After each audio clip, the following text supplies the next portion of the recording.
Now it's time for On Point, where we speak to experts to delve deeper into the biggest news stories in the spotlight right now. One person died in Great Britain this week after contracting the Omicron variant of COVID-19, in what is the first publicly confirmed death globally from the strain that's spreading around the world like wildfire.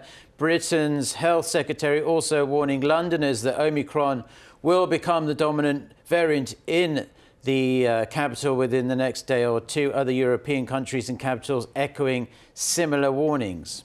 Here in Asia, Omicron cases are rising in South Korea, but as of now, all the cases have either been asymptomatic or mild, nothing more than a fever, a raspy throat and a slight cough. And across the West Sea, health authorities in Tianjin have detected mainland China's first Omicron case.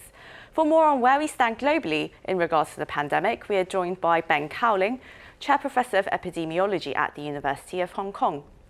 Now, Professor, researchers found that a third shot of an mRNA vaccine offers protection against Omicron. So after the first and second doses, what makes 3 the magic number in this case? That's a good question that I think immunologists are really looking hard at, because it does seem to make a very drastic difference. For someone who's only had 2 doses quite recently, they don't have an awful lot of protection against Omicron. But if they had their 2 doses a while ago and then their 3rd dose more recently, they do have a reasonable level of protection. It's up to about 70% estimated in the UK.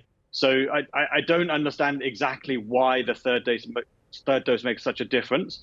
We know for some other vaccines, hepatitis, you do need 3 consecutive doses in order to get to the highest level of protection. It may well be that in the future, if we have a 4th dose, we can do even better. We can get ourselves to even a higher level of protection. We'll have to see. But for now, it's very clear that the 3rd dose makes a big difference. Right, and 4th dose, 5th dose, 6th dose, who knows where this will end up. But a new study shows that vaccine effectiveness against symptomatic infection from the Omicron variant is likely to be much lower than against earlier variants. However, the vaccines we have now still offer a degree of protection against severe disease. With this in mind, do you think it's really necessary for these big pharma companies to go out and produce new vaccines that specifically target Omicron? Well, if we had the vaccine specific for the Omicron variant now, I think it would make a massive difference, because even with 2 doses, that vaccine would provide protection against Omicron. And if we could use it as a 3rd dose for people who've previously got 2 doses with the 1st generation vaccine, I think that would also do better than a 3rd dose with the vaccine that we have now. But of course, we don't have the Omicron variant vaccine now. We may have it in 3 months' time or 6 months' time. By then, it may be too late, and maybe we'll be facing another variant. So that's always the question for these companies, is how do they stay ahead of the game?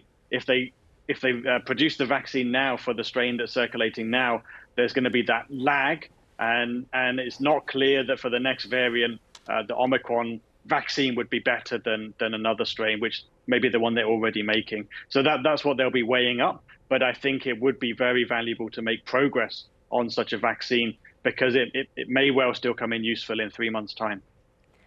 And Professor Cowling, Omicron is generally thought to be a milder strain than past variants. But as the UK Prime Minister said a few days ago, it's much more transmissible and it shouldn't be taken lightly. Yet some experts are urging countries to keep their borders open, as is the WHO. What should then be the public health response? Can the spread of the variant be kept under control?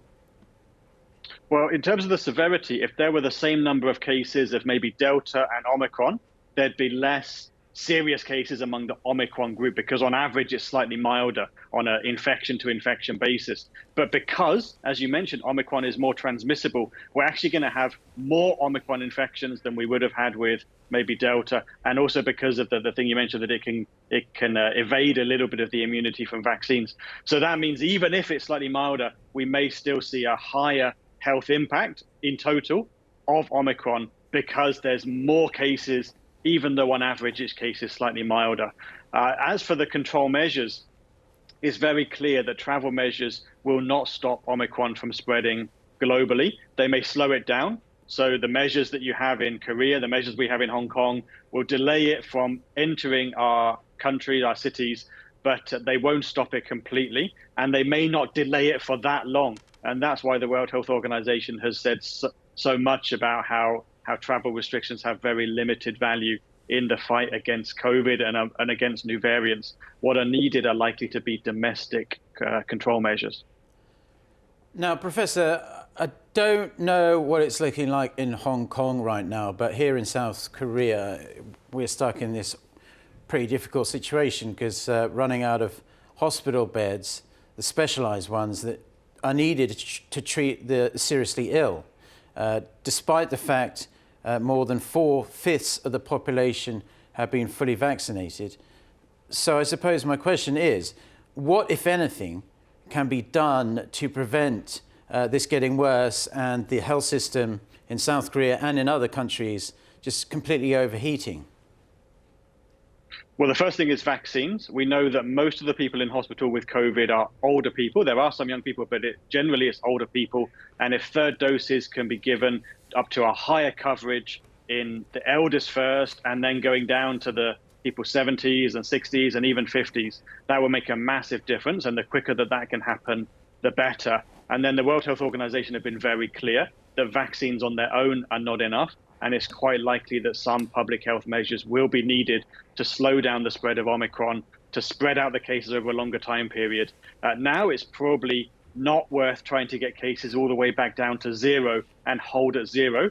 But you could do that. But as soon as you then relax the measures that are helping you achieve that, as soon as those measures are relaxed, the case numbers are going to come back up again fairly soon to where they were.